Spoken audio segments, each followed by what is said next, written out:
आज की इस क्लास में त्रिलोचन जी का कवि परिचय हम इस वीडियो में पढ़ने वाले हैं। तो एमपी बोर्ड में जो कवि परिचय पूछा जाता है उसमें केवल रचनाएं पूछी जाती हैं, भाव पक्ष, कला पक्ष और साहित्य में स्थान पूछा जाता है। इसलिए जीवन परिचय में मैंने यहाँ पे ज़्यादा जानकारी नहीं लिखी है, जो महत्वपूर्ण है वही लिखी है। सिर्फ इसीलिए लिखी है ताकि आपको इनकी जानकारी होनी चाहिए। तो इनका यहाँ पे मैंने मूल नाम लिखा है, जो जन्म है, मृत्यु है, ये मैंने लिखी है इनकी। तो चलिए समझते हैं। इनका जो मूल नाम है वो क्या है, वासुदेव सिंह है। जो त्रिलोचन कवि हैं, इनका जो मूल नाम क्या है, वासुदेव सिंह है। अब इनका जो जन्म है, इनका जन्म 1917 चिरानी पट्टी जिला सुल्तानपुर उत्तर प्रदेश में हुआ। इनका जो जन्म है कब हुआ था, 1917 में चिरानी पट्टी जिला सुल्तानपुर उत्तर प्रदेश में इनका जन्म हुआ था। तो ये इनके जन्म तारीख है, आपको याद अच्छे से कर लेना है।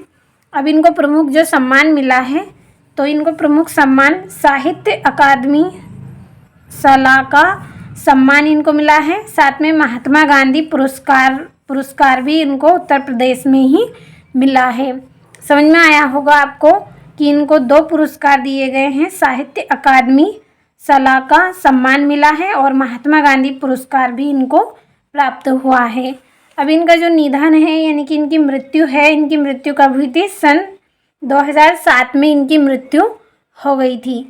अब चलिए, जो हमारे लिए महत्वपूर्ण है वो है इनकी रचनाएं। तो रचनाएं हम पढ़ेंगे। तो इनकी रचनाएं हैं, उस जनपद का कवि, धरती, गुलाब और बुलबुल, मेरा घर और तुम्हें सौंपता हूँ।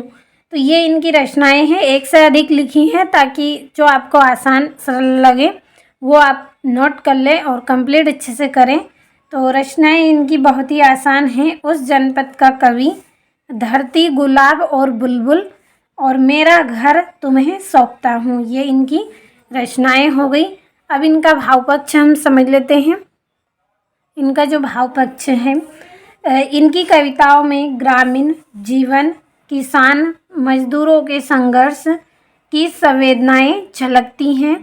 ये शोषक वर्ग के विरोधी तथा मानवता के पक्षधर थे। इनका मन लोक जीवन में खूब रमा है। तो जो त्रिलोचन कवि हैं, इनकी कविताओं में आपको अधिकतर ग्रामीण जीवन यानी कि जो किसान हैं, मजदूर हैं, वो जो संघर्ष करते हैं, जो मेहनत करते हैं, उनकी संवेदनाएं यानी कि उनकी जो तकलीफ़ें हैं वो देखने को आपको इसमें मिलेगी। मजदूरों और किसानों का जो संघर्ष है, जो अपने जीवन में जिस तरह से वो मेहनत करते हैं, परिश्रम करते हैं, वो आपको देखने को मिलेगा।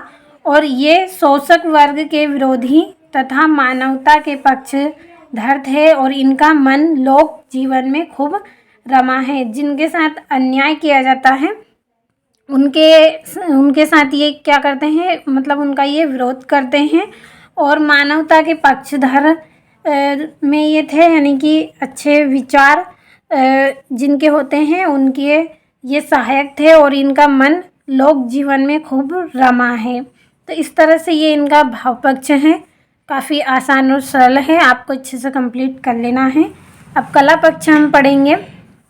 तो कला पक्ष है, चमत्कार, बनावटीपन तथा दूरहता से मुक्त त्रिलोचन के काव्य का कला पक्ष अत्यंत सरल, सुस्पष्ट और प्रभावी है। जो कला पक्ष है इनका कैसा है, चमत्कार, बनावटीपन तथा दूरहता से मुक्त है। और त्रिलोचन के काव्य का कला पक्ष अत्यंत यानी कि बहुत ही कैसा है, सरल है, सुस्पष्ट और प्रभावी है, यानी कि प्रभाव डालता है। और इनकी भाषा सरल और बोलचाल की भाषा है। बोलचाल की भाषा का ही प्रयोग इन्होंने अपने कला पक्ष में किया है। और इन्होंने अलंकारों का सहज प्रयोग किया है। इन्होंने आम बोलचाल के शब्द लिए हैं और अलंकारों का प्रयोग इन्होंने किया है। तो समझ में आपको अच्छे से आया होगा इनका कला पक्ष। 1-2 बार पढ़ेंगे आप तो समझ में आपको अच्छे से आएगा, सरल है। अब साहित्य में स्थान है इनका, इनका साहित्य में एक विशिष्ट स्थान है। ये अपनी सरलता और सहजता के लिए सदा स्मरणीय रहेंगे। इनका जो साहित्य में क्या है, एक विशिष्ट स्थान है और ये अपनी सरलता और सहजता के लिए सदा ही स्मरणीय रहेंगे। स्मरणीय यानी कि हमेशा इनको हम याद करते रहेंगे। ये जब भी इनके किसी कार्य की चर्चा होती है तब हम इनको याद करते हैं। तो इस तरह से ये क्या रहेंगे, स्मरणीय रहेंगे। तो समझ में आपको अच्छे से आया होगा। कुछ पॉइंट मैंने नोट किए हैं जो एग्ज़ाम के लिए महत्वपूर्ण हैं, तो चलिए उनको भी समझ लेते हैं। तो आपका पहला पॉइंट है, हिंदी साहित्य में त्रिलोचन प्रगतिशील काव्यधारा के प्रमुख कवि के रूप में प्रतिष्ठित है। तो ये आपसे एग्ज़ाम में या तो सही विकल्प में पूछ सकते हैं, रिक्त स्थान में, सत्यासत्य में, किसी भी तरह से आपसे पूछ सकते हैं, इसलिए मैंने नोट कर दिए हैं, महत्वपूर्ण है। तो आपको भी नोट करना है कि हिंदी साहित्य में त्रिलोचन प्रगतिशील काव्यधारा के क्या हैं, प्रमुख कवि के रूप में प्रतिष्ठित हैं। दूसरा है, त्रिलोचन की चंपा काले काले अक्षर नहीं चिन्हती नामक कविता धरती संग्रह में संकलित है। तो जो त्रिलोचन कवि हैं, इनकी चंपा काले काले अक्षर नहीं चिन्हती नामक कविता धरती संग्रह में संकलित है। तो कंप्लीट आपको अच्छे से करना है। महत्वपूर्ण प्रश्न है, एग्ज़ाम में पूछा जाता है, तो नोटबुक में नोट करें, अच्छे से कंप्लीट कर लें।